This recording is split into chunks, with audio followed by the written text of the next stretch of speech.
Second thing we're going to do to practice our landing mechanics is just some gentle bouncing. Now, with the gentle bouncing, I want you to still extend at the toes and ankles and then at the knees. And as you land, allow those to slowly absorb the shock. Now, you can start with both legs, you can hop left to right, and you can actually even involve the arms here. By starting to move all these areas, we can make it a little bit more of an effective warm-up in terms of heating the body up. You get more muscles involved, you start to feel more loose, and at the same time, again, you get to practice your landing mechanics. Try to land softly once again. The ankles will take some of that shock, the knees will take some of that shock, and it's much better than landing with straight legs where a jarring motion or that jarring impact can then be sent through the body. You don't want to experience a lot of those negative shock waves. So be able to absorb that shock as part of your warm-up. Okay. One thing that I also want you to be very mindful of during this jumping motion here is the positioning of your body.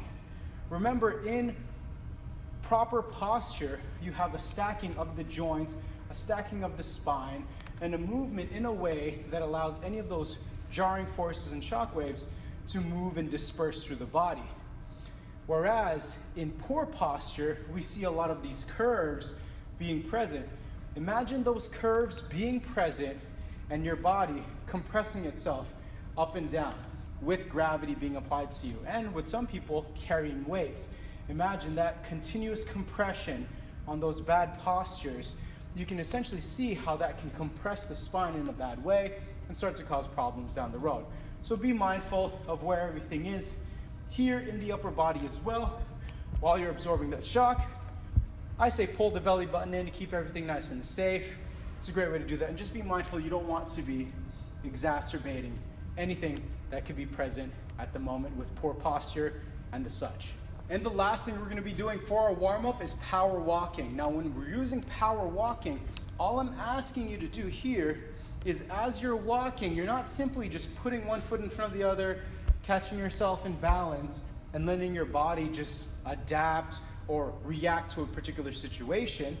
I actually want you to be very purposeful with your walk. That is, as you step, feel as each part of your foot comes down, and then feel how you're propelling with that front leg, driving off the back, transferring weight, pulling the belly button in. I want you to feel all those mechanics in the lower half. Light up all the muscles in the legs.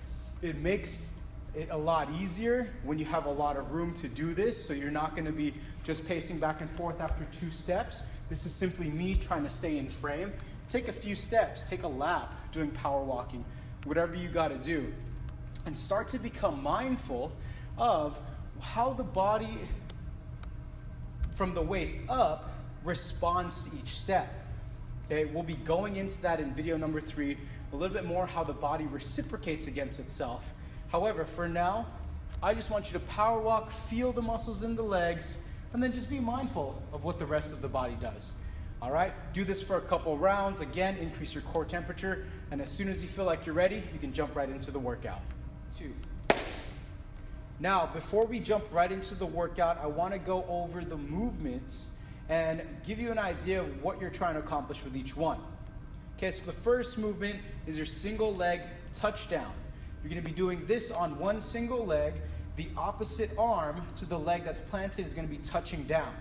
All right, so when you touch down, the opposite leg, the one that's up here, is going to go straight back as you're reaching for the floor. The point here is to balance the body, work on those mechanics there, and try to get the hips to become more stable as well.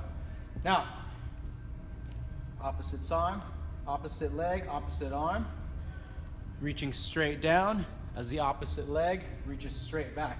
Again, pull the belly button in, try to keep the hips level.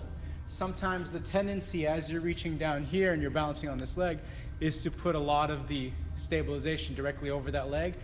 Try to keep nice and level and have your eyes follow the direction of your chest. You don't want your head to be lagging behind as you're reaching down.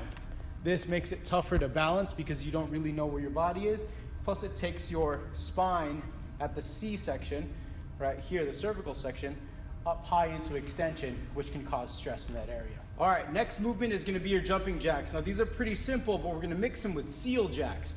The only difference between jumping jacks and seal jacks is the arm motion. But you're still gonna keep track of how you're landing, and you're making sure that you're landing by absorbing that shock. Here's a seal jack. Arms go across and apart. Regular jumping jacks, seal jacks. So in this, what we're gonna do is we're gonna alternate between 2 jumping jacks, followed by 2 seal jacks for however long you intend to do this movement for.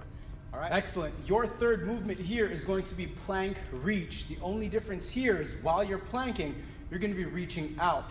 Now, the cool thing about reaching out is it challenges your muscles in a different way, because when you reach out, you take away 1 point of balance. So instead of balancing on 4 points, your forearms and your toes, or your knees, whichever level you're using, you can then take away an arm and you're balancing on 1 arm and 2 lower half appendages. So try it out, really simple. Go into your plank position and then reach straight out, come back. Reach straight out, come back. As you reach out, try to keep your hips level so that, again, you don't have that twisting and turning. Keep it as stable as possible. I like to call it keeping the torso quiet. Next movement is going to be your forward lunge, but we're gonna add a balance element to it. So, same rules here apply. You're gonna start with hip width apart. So same rules here apply. Your feet will begin hip width apart. You'll step forward, okay, in a very squared up way.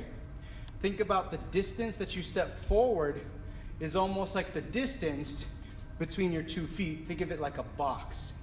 Okay, as you step forward, your weight is going to still be centered down at the intersection point between where your heels and your toe are. Okay, so think of your body standing within a box and your weight being centered in that box. As you lower down, much of your weight is going to be on this front leg heel, and then the toe in the back foot is going to be on the ground, while the heel on the back foot is nice and high up. Again, your weight is centered down the middle. You're going to come down in your lunge, and you'll come up and balance high with that knee up and the planted leg, which was your back leg, staying on the ground, firmly balancing you out. Opposite leg comes down, weight is still centered down the middle. Most of the weight is in that front foot heel. Heel on the back foot is high up. Step back and balance. I'll show you from the side. Same thing, pulling the belly button in, keep that core on. Step, weight is centered. Rise, step, weight is centered, and rise. If you're able to record yourself and see what instabilities your body might have, and then you can start to identify and correct those as you go.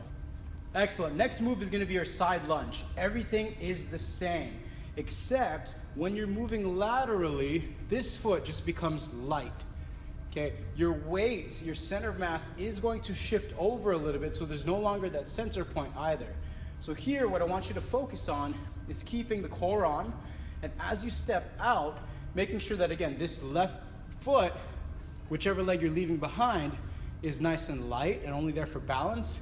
And this opposite foot, one you're putting your weight on, most of your weight is in your heel, so you can drive out of that heel. You'll focus the tension in the posterior chain, and at the same time, make sure that the knee does not go far in front of that toe. And here, you're also going to balance. Let me show you from the side angle here. Again, as you step, we make sure that the knee doesn't pitch forward, so the hips stay back. You load in that posterior chain, the back side of the body there.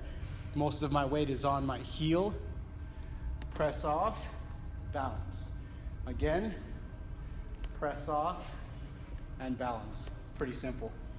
All right, and the last move we're gonna utilize in this workout is a plank with rotation. We're still gonna take away one arm so that your body has to adapt to a different scenario, but instead of staying still and simply reaching straight out, I'm gonna have you rotate your entire torso so that your arm reaches towards the ceiling. This is how it's gonna look. starting in a plank position,